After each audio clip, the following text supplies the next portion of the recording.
قال اللہ یا عیسیٰ انی متوفیک ورافعک الی ومطهرك من الذين كفروا وجاعل الذين اتبعوك فوق الذين كفروا إلى يوم القيامة ثم إلي مرجعكم فأحكم بينكم فيما كنتم فيه تختلفون. ترجمہ: یاد کرو جب اللہ نے فرمایا اے عیسیٰ میں تمہیں پوری عمر تک پہنچاؤں گا اور تجھے اپنی طرف اٹھا لوں گا اور تجھے کافروں سے نجات عطا کروں گا اور تیری پیروی کرنے والوں کو قیامت تک تیرے منکروں پر غلبہ دوں گا. پھر تم سب میری طرف پلٹ کر آؤ گے تو جن باتوں میں تم جھگڑتے تھے ان باتوں کا میں تمہارے درمیان فیصلہ کر دوں گا. اذ قال اللہ یا عیسیٰ، جب اللہ نے فرمایا اے عیسیٰ. اس آیت مبارکہ میں حضرت عیسیٰ علیہ السلام کو 4 باتیں فرمائی گئیں. نمبر 1 توفا یعنی پوری عمر کو پہنچانا. نمبر 2 اپنی طرف اٹھا لینا. نمبر 3 کافروں سے نجات دینا. نمبر 4 حضرت عیسیٰ علیہ السلام کے پیروکاروں کو غلبہ دینا. اب ہم ان کو ذرا تفصیل سے بیان کرتے ہیں. پہلی بات توفا ہے. مرزائیوں نے آیت پاک کے الفاظ کو بنیاد بنا کر یہود و نصارہ کی پیروی میں حضرت عیسیٰ علیہ السلام کی وفات کا دعویٰ کیا، اور یہ سراسر غلط ہے، کیونکہ پہلی بات تو یہ ہے کہ توفا کا حقیقی معنی ہے پورا کرنا، جیسے قرآن پاک میں ہے وَإِبْرَاهِيمَ الَّذِي وَفَّى، اور ابراہیم جو پورے احکام بجا لایا. اور یہ موت کے معنی میں بھی استعمال ہوتا ہے، لیکن یہ اس کا مجازی معنی ہے، اور جب تک کوئی واضح قرینہ موجود نہ ہو اس وقت تک لفظ کا حقیقی معنی چھوڑ کر مجازی معنی مراد نہیں لیا جا سکتا. اور یہاں کوئی ایسا قرینہ موجود نہیں کہ توفا کا معنی موت کیا جائے، بلکہ اس کا حقیقی معنی مراد لینے پر واضح قرائن بھی موجود ہیں، اور وہ قرائن احادیث مبارکہ ہیں جن میں یہ بیان ہے کہ حضرت عیسیٰ علیہ السلام زندہ آسمان پر اٹھائے گئے اور قرب قیامت میں واپس تشریف لائیں گے.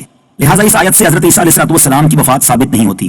دوسرے نمبر پر بالفرض اگر توفا کا معنی وفات دینا ہی ہے تو اس سے یہ کہاں ثابت ہوا کہ حضرت عیسیٰ علیہ السلام وفات پا چکے ہیں؟ صرف یہ فرمایا کہ اے عیسیٰ میں تجھے وفات دوں گا، تو یہ بات تو ہم بھی مانتے ہیں کہ حضرت عیسیٰ علیہ السلام بھی وفات پائیں گے. یہ معنی نہیں ہے کہ ہم نے تجھے فوت کر دیا. اب یہ بات کہ آیت میں توفا یعنی وفات دینے کا پہلے تذکرہ ہے اور اٹھائے جانے کا بعد میں، اور چونکہ حضرت عیسیٰ علیہ السلام اٹھائے جا چکے ہیں لہٰذا ان کی وفات بھی پہلے ثابت ہو گئی. تو اس کا جواب یہ ہے کہ آیت میں متوفی کا اور رافع کا کے درمیان میں واو ہے، اور عربی زبان میں واو ترتیب کے لیے نہیں آتی کہ جس کا مطلب یہ نکلے کہ وفات پہلے ہوئی اور اٹھایا جانا بعد میں، جیسے قرآن پاک میں حضرت مریم رضی اللہ تعالی عنہا سے فرمایا گیا وَاسْجُدِي وَارْكَعِي، اور سجدہ اور رکوع کر. یہاں سجدے کا پہلے تذکرہ ہے اور رکوع کا بعد میں. تو کیا اس کا مطلب یہ ہے کہ حضرت مریم رضی اللہ تعالی عنہا رکوع بعد میں کرتی تھیں اور سجدہ پہلے؟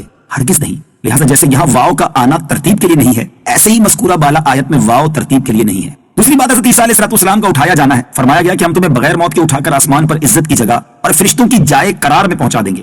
رسول اکرم علیہ السلام نے فرمایا حضرت عیسیٰ علیہ السلام میری امت پر خلیفہ ہو کر نازل ہوں گے، سلیب توڑیں گے، خنزیروں کو قتل کریں گے، 40 سال رہیں گے، نکاح فرمائیں گے، اولاد ہوگی، اور پھر آپ علیہ السلام کا وصال ہوگا. وہ امت کیسے ہلاک ہو جس کا اول میں ہوں اور آخر حضرت عیسیٰ علیہ السلام، اور وسط میں میرے اہل بیت میں سے حضرت مہدی رضی اللہ تعالیٰ عنہ. مسلم شریف کی حدیث میں ہے کہ حضرت عیسیٰ علیہ السلام منارہ شرقی دمشق پر نازل ہوں گے. یہ بھی حدیث میں ہے کہ حضور اقدس علیہ السلام کے حجرے میں مدفون ہوں گے. تیسری بات کہ کفار سے نجات دلاؤں گا، اس طرح کے کفار کے نرغے سے تمہیں بچا لوں گا اور وہ تمہیں سولی نہ دے سکیں گے. چوتھی بات ماننے والوں کو منکروں پر غلبہ دینا. حضرت عیسیٰ علیہ السلام کے ماننے والوں سے مراد ہے ان کو صحیح طور پر ماننے والے، اور صحیح ماننے والے یقیناً صرف مسلمان ہیں، کیونکہ یہودی تو ویسے ہی حضرت عیسیٰ علیہ السلام کے دشمن ہیں اور عیسائی انہیں خدا مانتے ہیں. تو یہ ماننا تو بدترین قسم کا نہ ماننا ہے کہ حضرت عیسیٰ علیہ السلام فرمائیں کہ اللہ عز و جل کے سوا کسی کو معبود نہ مانو، اور یہ کہیں نہیں ہم تو آپ کو بھی معبود مانیں گے.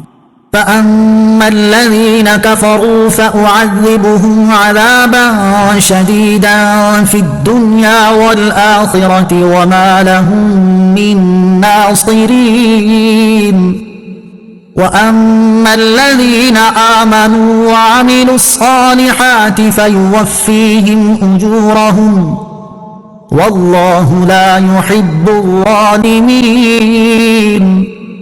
ذَلِكَ نَتْلُوهُ عَلَيْكَ مِنَ الْآيَاتِ وَالذِّكْرِ الْحَكِيمِ. ترجمہ: پس جو لوگ کافر ہیں تو میں انہیں دنیا و آخرت میں سخت عذاب دوں گا اور ان کا کوئی مددگار نہ ہوگا، اور جو ایمان لائے اور اچھے کام کیے تو اللہ انہیں ان کا پورا اجر عطا فرمائے گا، اور اللہ ظالموں کو پسند نہیں کرتا. یہ جو ہم تمہارے سامنے پڑھتے ہیں کچھ نشانیاں ہیں اور حکمت والی نصیحت ہے. فَأُعَذِّبُهُمْ عَذَابًا شَدِيدًا، تو میں انہیں سخت عذاب دوں گا. کافر اللہ تعالیٰ کی طرف سے دنیا و آخرت میں سزا کے مستحق ہیں.